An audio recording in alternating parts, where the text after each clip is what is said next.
Hello again, our dear followers and visitors. And today we're going to talk about protecting your hosting margins as Microsoft change its rules. And obviously, as you may imagine, we're going to be talking about hosting providers, cloud providers, providers that provide services to various clients using Microsoft software, and not only.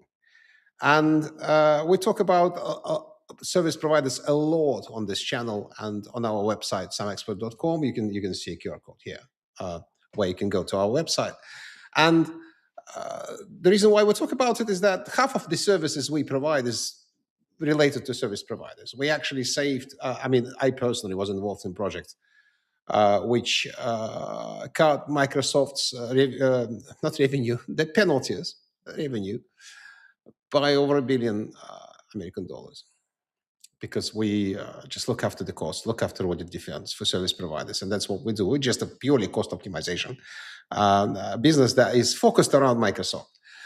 And the reason why I want to talk about this subject of protecting marginability is we recently ran a survey. By the way, I'll put a link on here. So right now it's not yet published. It will be published.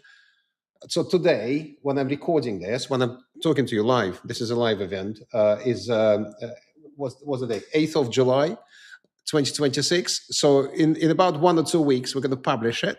And those who provided results, responded to the questionnaire that is on our questionnaire portal, and who provided their emails will get also their personal benchmarking codes, so they will be able to compare themselves with the rest of the market visually on all the graphs.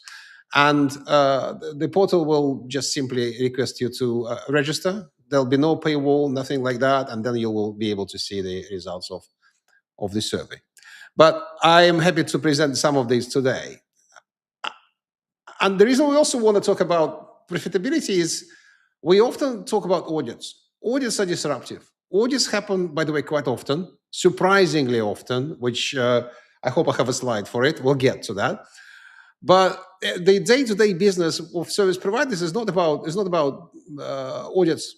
It's not about even getting ready for an audit. I wish they did, personally, because that would have made everybody's life much easier. But it's also just making money out of providing hosting services. And Microsoft often changes rules. And the entirety of the Microsoft licensing for service providers is immensely complicated. Because let me start with just simple iteration. And you may not even think about it. You know, if you're a service provider, you may be concentrated on SPLA, which we see often on a daily basis. There is SPLA, Service Provider Licensing Agreement Program. It's not the only program that affects hosting providers hosting Microsoft services, because in addition to SPLA, since 2022, there is bring your own license via flexible virtualization benefit open to everyone. So a service provider that allows clients to bring their own licenses via that flexible virtualization benefit now also has to deal with everything attached to it. Different licensing rules, proof of license, which Microsoft doesn't specify for these scenarios, but if there's an audit, they will ask for it. There's now SQL Server with Azure Arc, which Microsoft pushes very hard for about, when did they introduce it? It wasn't that long ago, but then on the other hand, in our current world, I think it was long ago. It was more than a year ago when they brought in SQL with Azure Arc, and they are actively pushing SQL with Azure Arc into providers. I'll probably stop on that point as well, more in more detail. And in addition, Microsoft simply raises prices on an annual basis, roughly 10% every year on SPLA. You know that. You have your price lists. Sometimes it's not the entire price list, sometimes it's partially just some of the products, but on average, you may expect that as inevitable as there are 4 seasons in the year, there is an inevitable price increase on the SPLA program. Sometimes planned, just normal regular price increase. Sometimes there are increases on certain products. And let me be absolutely honest about it. We can do nearly nothing about that unless there's a massive movement against Microsoft. Like there are currently court cases, very serious regulatory and legal pressure on Microsoft from various points, including SPLA pricing compared to platforms like Azure. But if you think about what Microsoft can do here, if they are obligated by the court to align pricing and make it more profitable, do you think they're going to drop prices on SPLA or raise prices on Azure? What is more likely? They need to make money. And which brings me to a very important point, is that protecting the margins is not about just being ready for Microsoft's price increases. It's just a day-to-day, mundane, tedious churn, making sure you at least track your profitability, you know what's going on with Microsoft's other things, not just pricing, and new products, new incentives, and building workarounds, building new ways to improve or adjust the hosting business and what you provide to your clients via which programs.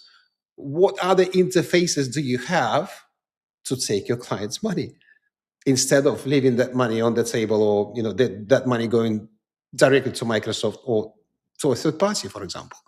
So it is a complicated subject, and to be honest, covering it in just one day is a bit of a challenge. In one day, I said in one day, in less than 1 hour that is dedicated to this particular stream. It's an open chat, so you can ask your questions. There is a chat that's open both to LinkedIn and to YouTube visitors. Can I put it on screen? I don't think it makes sense to put it on screen. Hi. So if you have an interesting question, I'll put it on screen like this, and I will take it and I will respond to it. And just let's move on, because things that I said about Pulse, they're quite interesting. So I'll put this QR code there as well. The survey is still open. If you want to contribute to it, if you are a service provider, obviously, if you can contribute to it, by all means, I invite you to add your responses, because we have consolidated what we already have, over 200 responses. We just need to basically, the more we collect, the better. The better will be the picture. It will be more. What's what I'm looking for? It won't be so niche and focused. You understand what I mean. Anyway, moving on to the actual presentation. So SPLA program, nevertheless, main licensing program, is still for Microsoft, as far as we understand, as far from public sources. It generates them about $7 billion every year. So it's not something they can effectively kill.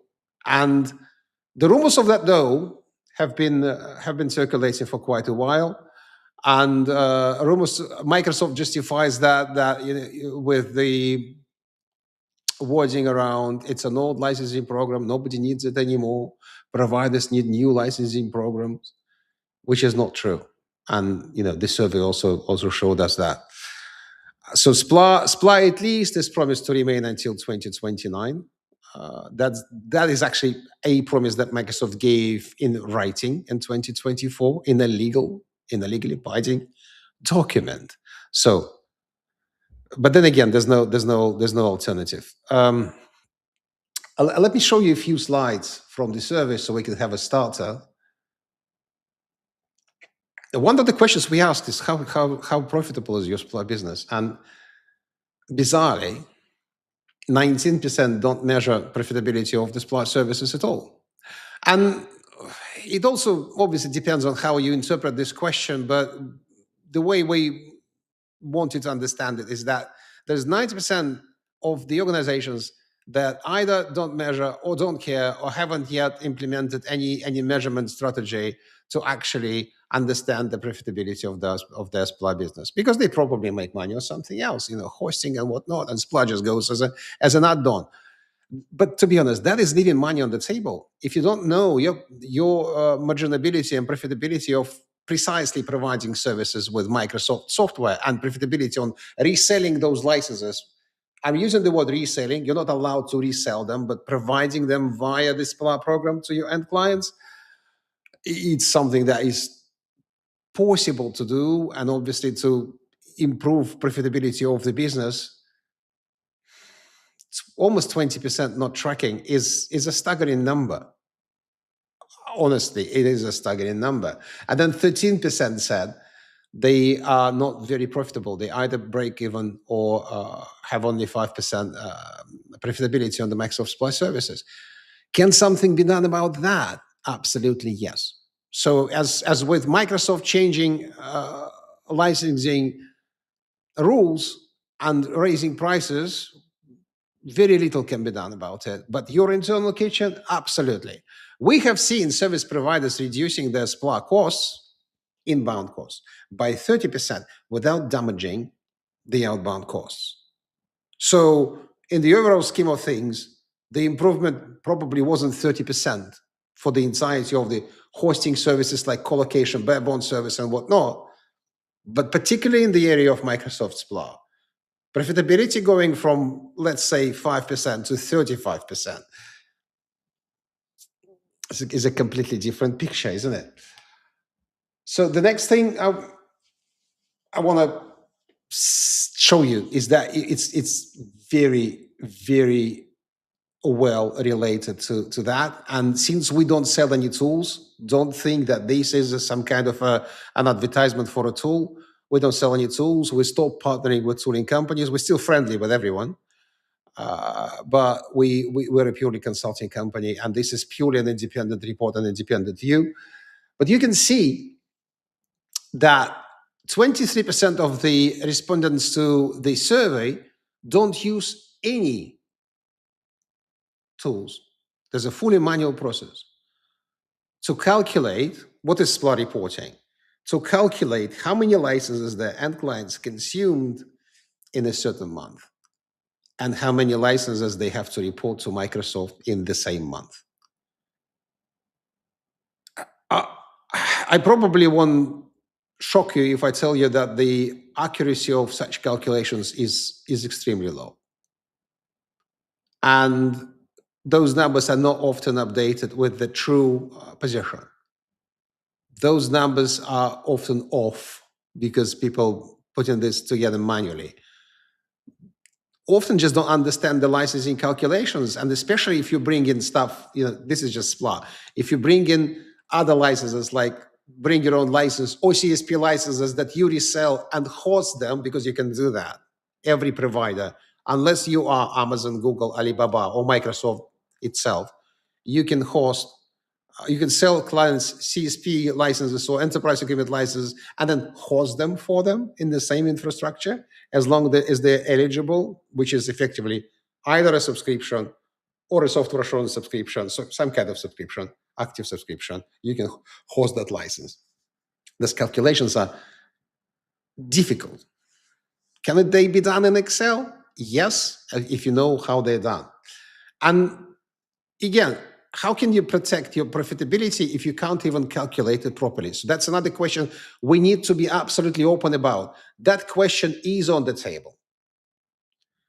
And if you look as well at what they use, so 32% responded internally developed. Internally developed tools, I've seen very good tools in 10% of the cases, really good, specifically for a specific service and specific case, which covered edge cases.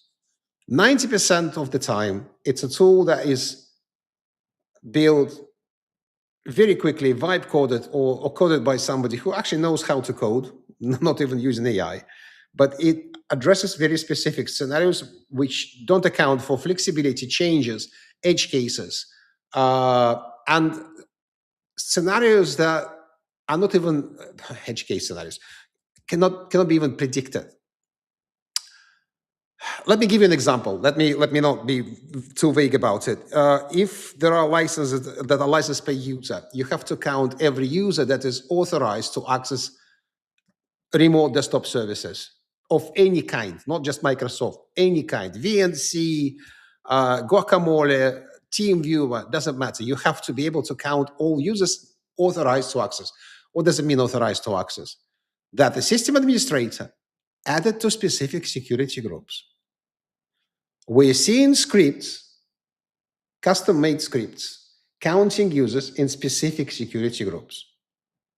And at the same time, in the same environments, we every time see security groups that are not counted by those scripts because nobody designed those scripts to properly calculate authorized users, not just in the designated security groups, but all over the place. And if somebody, by mistake or on purpose, adds the entirety of the domain users to be authorized to access the service, we see situations when there are supposed to be 100 of users authorized, there are thousands of users authorized, and when there's an audit defense exercise, in an audit, the penalty for those thousands of users multiplied by 30 to 60 months backwards can be in millions of American dollars or pounds or euros, whichever your local currency is. How can you protect your margins if you don't know that? And let's not dismiss audits entirely, because you can be very profitable, or like, let's say, marginally profitable. And we had a case like that in 2 years ago. But then the initial audit report was basically condemning the existence of the business entirely. Just to put money in, to put it in perspective, the company generated profits of 200,000 British pounds. The initial penalty discussion was about 3 million pounds. That is effectively a closure of the running live business. You don't want that surprise. So again, it's one of the key stones of protecting the marginability, the profitability of your hosting services. Think about the tooling solution. If you want to vibe code it, think about edge cases. There's a lot of information now in the AI. Let me put it this way. 50% of that is total rubbish. It's useless. So verify, confirm, call us. Let's discuss your solution. Let's see if it's robust or not, how well it is. Only when providers use commercial, third-party, specialized, very important, specialized SPLA tools, and I have reasons to believe that that 70% probably also uses other tools, not necessarily dedicated SPLA tools. Only in that case, and only when they are properly configured and are being looked after on a monthly basis, you can't set and forget any tool. Neither a security tool, nor ERP, nor any IT tool. Every tool requires babysitting and steering. So if that is looked after, only in that case, you have the right information, the right data to actually calculate your incoming costs and your ongoing costs. And there are things that, unfortunately, the tool is still catching up on, and I'll cover them. Let's move on. So obviously there are changes. I want to go a bit on the tangent. Obviously, Microsoft makes changes into licensing programs for which it's very difficult to react. However, one of those changes, Microsoft gave a fair 3-year forewarning about the prohibition of using SPLA licenses on listed providers. We're still seeing providers that haven't done anything about it, and currently, effectively, since last October, running in non-compliant configurations. They did nothing. So obviously, that knowledge, following influences in the SPLA world, not just us, other companies who are active in the SPLA sphere. There aren't that many. I can probably use these 5 fingers to count them. Following them and following Microsoft service provider user rights updates, Microsoft's own notices on SPLA for partners is vital. Being prepared for things like that, like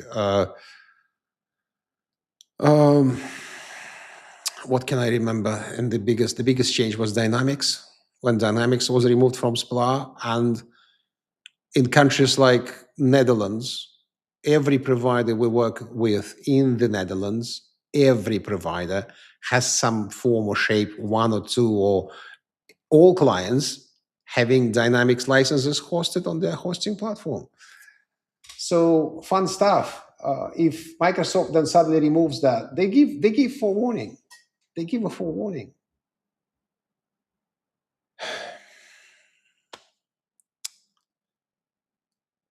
You need to know. You need to track that. That this is another key cornerstone, of your SPLA marginability and profitability. Let me have a look at the chat. Oh, thank you for that. So we have more responses. It's not exactly 201, but thanks a lot for that. Moving on, CSP hosting is another thing that can, at the same time, undermine your profitability or increase it, or increase your long-term relationship. We had dedicated specific live events here, and we'll probably repeat that again when I explain the concept of CSP hosting is in more details and whether you actually want to become a CSP hoster. But let me give you a very quick brief, and then you can catch up and watch the previous live recordings or read an article on SAMexpert.com.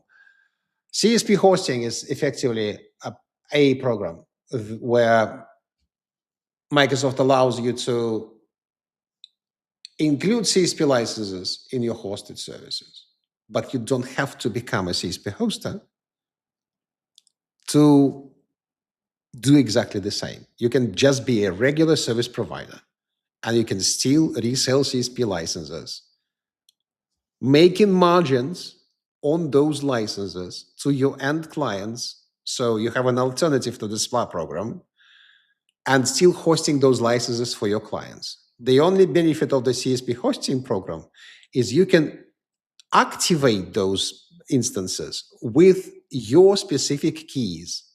If you're not a CSP hoster, you have activated those instances, or your end client has to activate those instances with their keys. That is the only difference. So every provider can benefit from it. On the other hand, when you open up the bring your own license path for your clients, there are multiple risks connected to that may affect your profitability. Let's start with the positives. The positive of embracing bring your own license is effectively opening yourself up to more people, to more potential end clients that may not want to use SPLA licenses. They may know they can bring their licenses because they're moving to the cloud with other services. For example, moving something to Azure. Their on-premises licenses may be freeing up, for which they are still paying subscription fees. So those licenses may be used on local service providers, even hyperscalers that are not in the list of service providers, so in your data center. So potentially you can offer mixed licensing models, bring your own license plus SPLA, fully bring your own license. There are some European providers we help to switch to just pure BYOL, but obviously, I'm saying obvious things right now. If you don't sell those licenses yourself, you're losing profits on selling licenses. So it doesn't probably affect profits on your hosting services, but I mean, it's a no-brainer. You don't get any profits from the licenses you don't sell. So what can you do about that? Obviously, start thinking about selling those licenses, because there's a certain, it's not a part of our question, unfortunately, but there's a certain percentage of service providers that don't sell any licenses at all. They just provide hosting services, and they provided included SPLA licenses. They still provide them. They don't want to touch CSP resales. It's up to you. But again, I'm saying obvious things. Still a point that I need to make, that think about what is more profitable, what is better for you, to stay on pure SPLA, allow everyone just to bring their own licenses, or also mix in licenses you resell.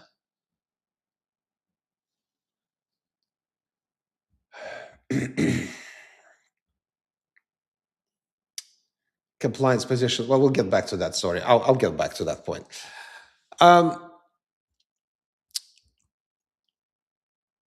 So CSP hosting and bring your own license, I hope you understand the point. The other disruptor I mentioned at the very beginning is SQL Server with Azure Arc.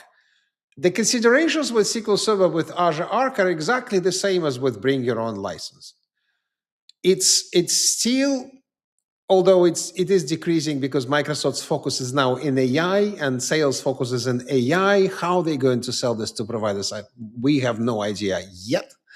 But the biggest push towards service providers since about a year and a half has been in convincing everyone to move their customer workloads to SQL Server with Azure Arc, off SPLA to SQL Server with Azure Arc. What is that? Let me give you a brief overview if you haven't heard about it. With this move, you would have to stop reporting SQL Server licenses for your end client through SPLA, so automatically shared SQL Server instances are not subject to that, because those SQL Server instances must be single tenant. In a shared environment, you have multiple virtual machines, and there are virtual machines that may be shared between tenants, and there are virtual machines that are dedicated to a certain tenant, especially in hosting services. You host virtual machines of various clients. So if they have SQL Server that currently you're reporting through SPLA, there's an option to connect that SQL Server to Azure with an Azure Arc agent and tick a box and say, now the billing for this instance is through Azure. Here is the catch. The billing goes through the end client's Azure subscription. So it's no more your licensing and your SPLA margins. It's now their Azure subscription. And then the margins from that Azure subscription go into the pockets of the organization that sold that Azure subscription to that end client. If it's not you, if they have a direct Microsoft relationship where you are not involved, or it's a third-party CSP and you have no direct relationship with that subscription, yes, you are offering more flexibility, and again, potentially it may bring you new clients, but you're not making money on that. So again, no profitability on licenses. I have a very good question. CSP subscriptions cannot compete with SPLA when you factor in costs. This is complicated because there are differences in licensing between CSP subscriptions and SPLA, which needs to be taken into consideration again with all the marginability calculations and planning.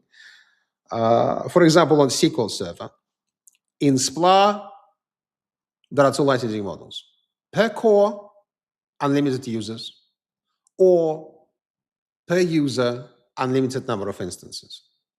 So it's a choice between user licenses or core licenses. With CSP licenses, we're dealing with the old traditional models. So for SQL Standard, you have, again, per core licensing model, or per user licensing model that at the same time requires you to license each instance with an instance license. So more complicated, more expensive. Interesting for those who have enough licenses, that they want to bring to hosting provider. With the new deployments, you need to assess various factors. Actually, how much money you can make, how big the discount you can give to the end client. So it's a complex calculation, and it doesn't always, and it's always not a one-to-one comparison.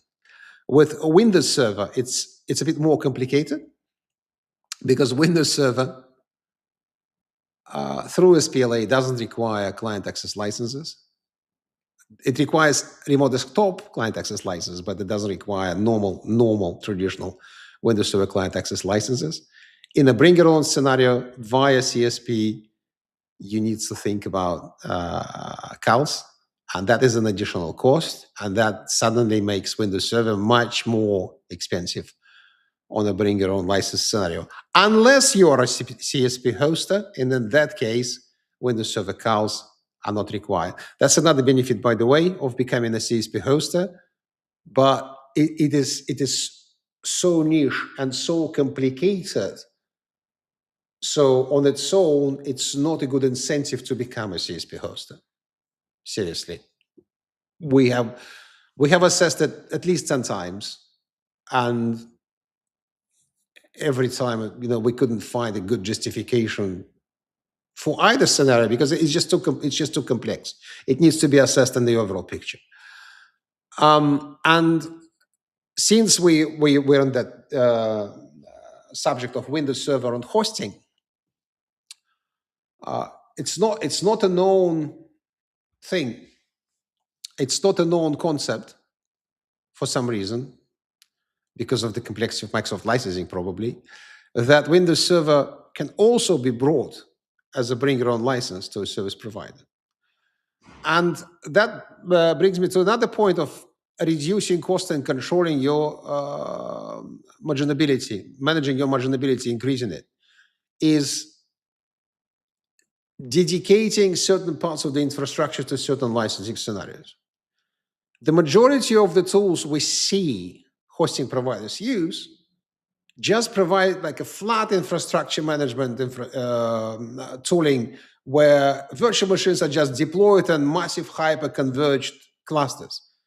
It's great, but if you mix together Windows Server virtual machines you report through SPLA, Linux machines, Windows client machines, and Windows Server machines licensed via bring your own license, you will be paying SPLA licenses for every single host with that mixed pool of different virtual machines.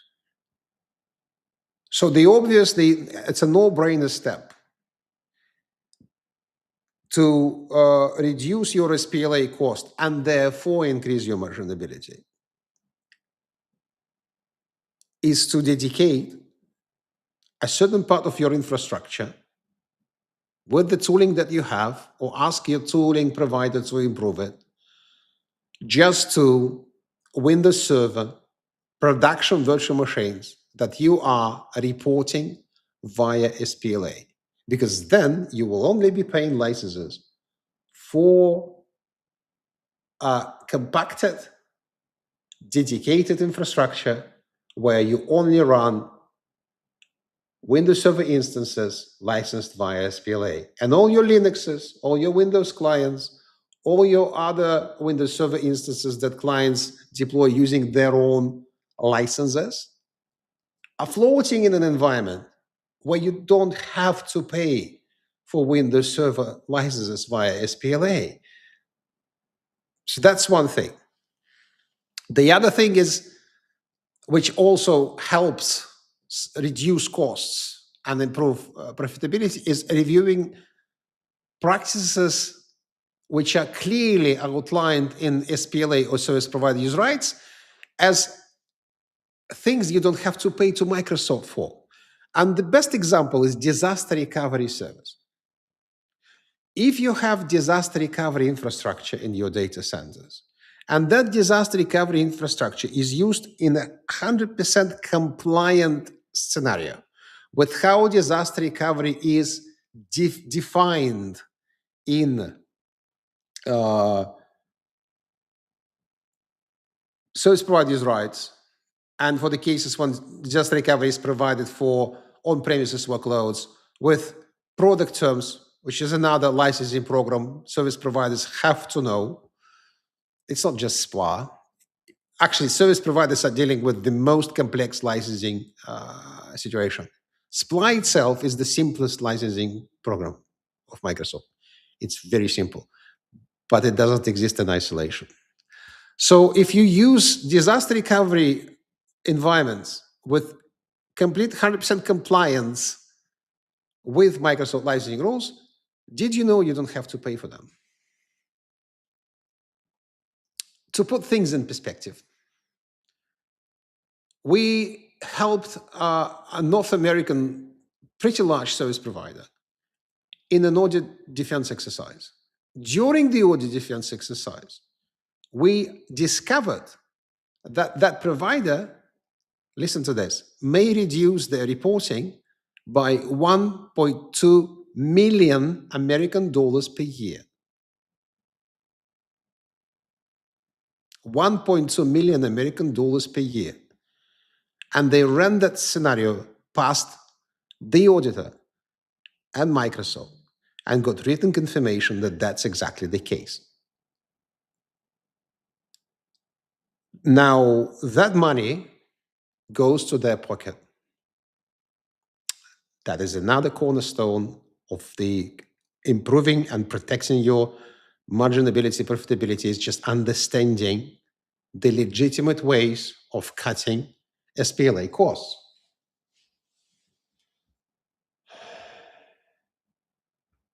It's a good question. I'm curious how many suppliers count the cost today. You know, I'll bring back this slide. What tools do you use for supply reporting? Not many. And the robustness of in-house solutions is a big question.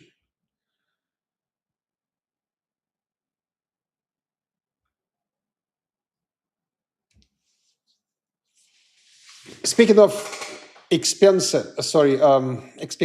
about SPLA, you can see at the bottom two lanes, 44% expect SPLA spend to increase. It doesn't mean that it's just the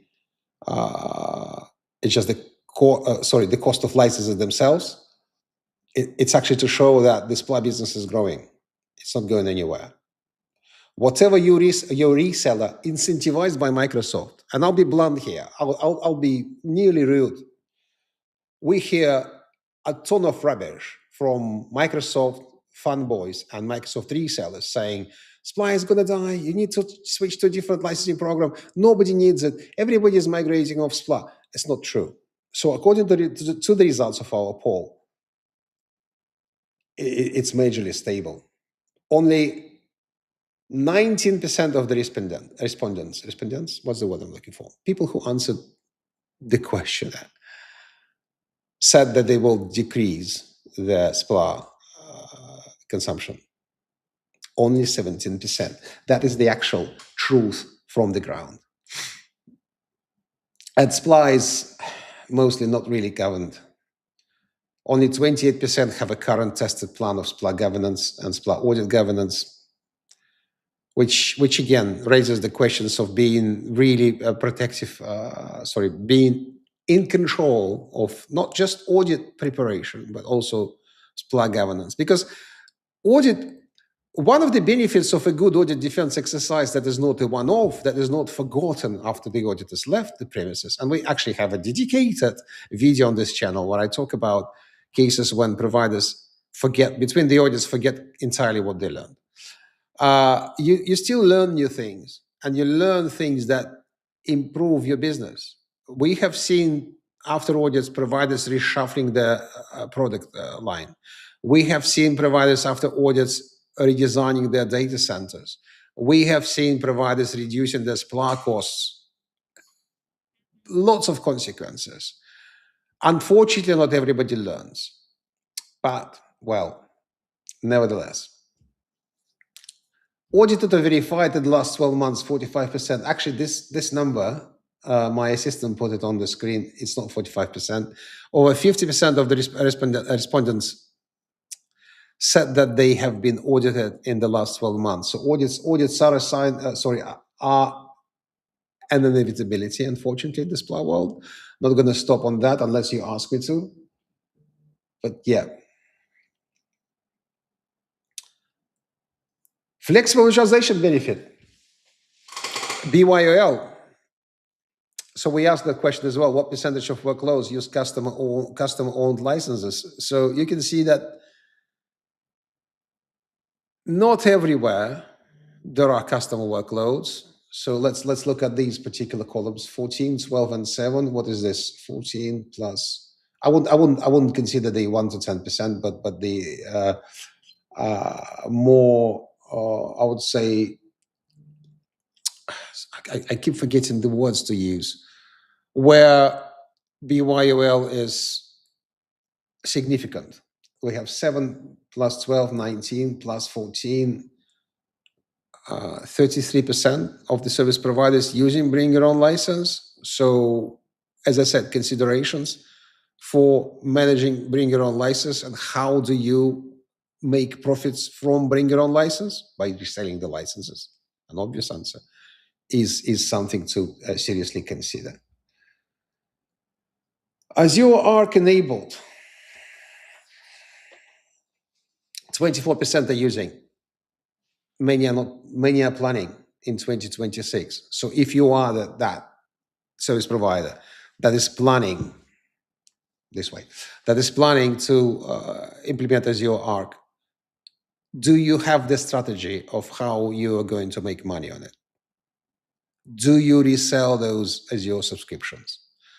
I want to remind those who don't know that multiple CSPs can provide licenses or subscriptions to a single client. It's not like with the enterprise agreement when they had to choose a reseller, and it was very difficult to change an enterprise agreement LSP. CSP is a very flexible program in that regard. So if you manage to resell them that particular Azure subscription, and that one client can have multiple Azure subscriptions, then you can make money off it. If you can't, then why do you consider moving your workloads to SQL with Azure Arc, I wonder? What are the incentives? Are you being rewarded by Microsoft for a one-off migration, which will then disappear as an incentive program? Please be careful about that. Please be very strategic about that. Don't just jump into it. Don't just accept it as a fact. And the problem with SQL Server with Azure Arc, because it's Microsoft's flagship offering right now for service providers, is that as a commercial outcome of an audit, and as I already said that at the very beginning, you will be presented with penalties, but then the discussion will probably be commercial. And in the majority of the cases, the offer from Microsoft will be increase your Azure consumption of your end clients that you do on your own, or you resell to your end clients, overall Azure business, by a multiple of your penalties. And you may be forced to do this, which you may not want. So think about your audit defense. Think about your audit defense. Don't just neglect it. And that probably will be it for today. So let me see what else. I have a very detailed brief that I prepared for this live event. I can talk about it for hours. So if you have any particular questions, happy to take them now.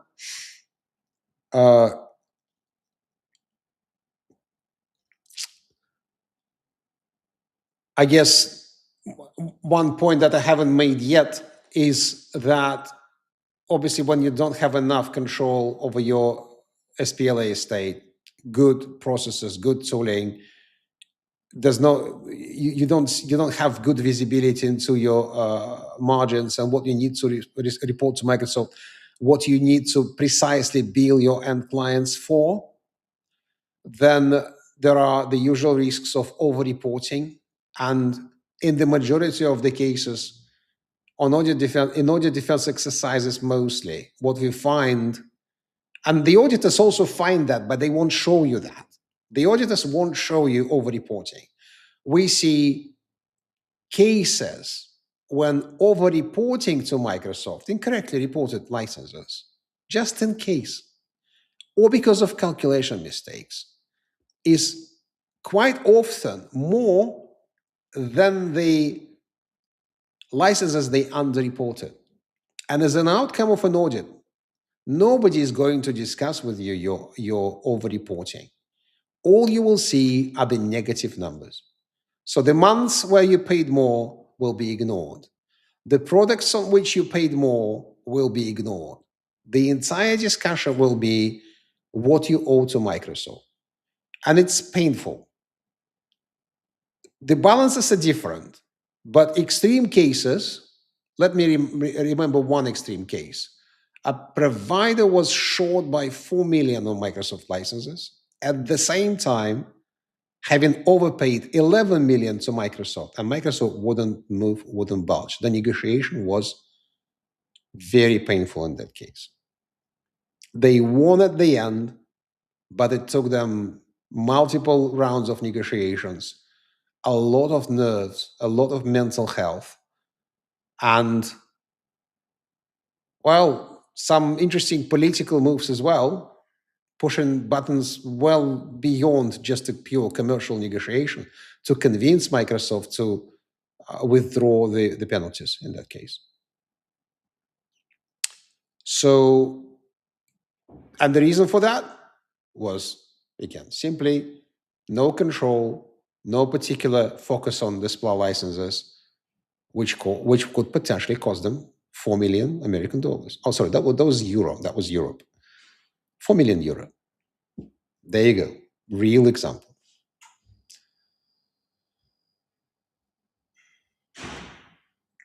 So to summarize, I want to summarize what I just said. The profitability of particular SPLA licensing on hosting and the entirety of the Microsoft licensing on hosting is just your own area of responsibility and making sure you have all the bases ticked. We can do nothing about Microsoft increasing costs. We can do nothing about Microsoft withdrawing licensing programs or products. We can do nothing, virtually nothing, unless it's, we organize in unions and start pushing back on Microsoft. Very little can be done about that. So this is all your homework. This is what we do for service providers on a daily basis, which is understanding the changes, understanding the strategic impact of those changes, being prepared for them, and being very careful, very mindful about how strategically we're going to introduce things like bring your own license, SQL with Azure Arc, potential new initiatives from Microsoft, whether we want to become a CSP hoster, what are the cons and pros, reducing the costs, reorganizing the infrastructure in a way when it's more profitable. I gave you an example with Windows Server consolidation, for example. It's just only one of the examples. There's many more. Providers with providing their own software as a service products can benefit from switching to a different licensing program and increase their profitability. We had a provider that we switched to self-hosting, which reduced their annual SPLA spend by $500,000 American dollars, just by choosing the right licensing program. It all goes into that bucket of making profits of Microsoft licenses. It's absolutely possible, but the wake-up call should be you can't continue doing it manually and ad hoc. So things can be done about it, but they must be done.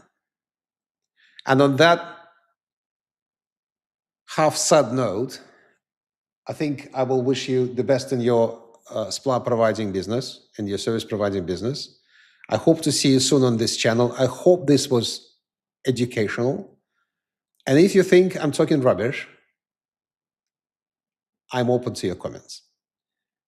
And if you want professional help, you can find us here and we can look into your situation together.